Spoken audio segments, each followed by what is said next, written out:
এই তুমি দাঁড়াও, বলো বিজ্ঞান কাকে বলে? স্যার, বিজ্ঞান শব্দটাকে ভাঙলে পাওয়া যায় বিগ জ্ঞান, তার মানে হচ্ছে বড় জ্ঞান। সো বড় জ্ঞানকেই বিজ্ঞান বলে। না, তোমাকে দিয়ে হবে না। এই তুমি দাঁড়াও, বলো পৃথিবী আর চাঁদের মধ্যবর্তী দূরত্ব কত?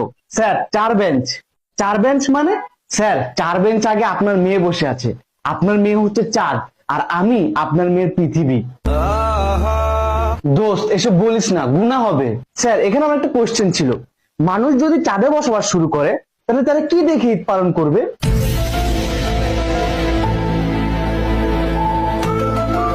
দোস্ত, ঈদ একটা পবিত্র জিনিস, এসব বলিস না, গুনাহ হবে। স্যার, এখানে আমারও একটা কোশ্চেন আছে, পৃথিবীতে থাকা মানুষরা চাঁদকে দেখিয়ে বলে ওই যে দেখো চাঁদ মামা, তার মানে পৃথিবী হচ্ছে চাঁদের বোন আর চাঁদ হচ্ছে পৃথিবীর ভাই, এই কারণে তো তাকে মামা ডাকা হয়। তাহলে চাঁদে যদি মানুষ থাকে তাহলে মানুষরা পৃথিবীকে দেখিয়ে কি বলবে? ওই যে দেখো পৃথিবী আন্টি।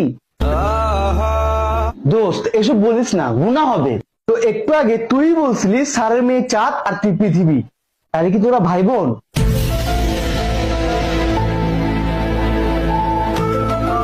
তোমাদের অনেক কোশ্চেন হয়েছে, এবার আমি কোশ্চেন করব। বলো, ডাইনোসর বিলুপ্ত হওয়ার প্রধান কারণ কি? স্যার, এসব বলিয়েন না, গুনাহ হবে। এই ওরে ধর, ওরে আল্লাহর কাছে পাঠাই।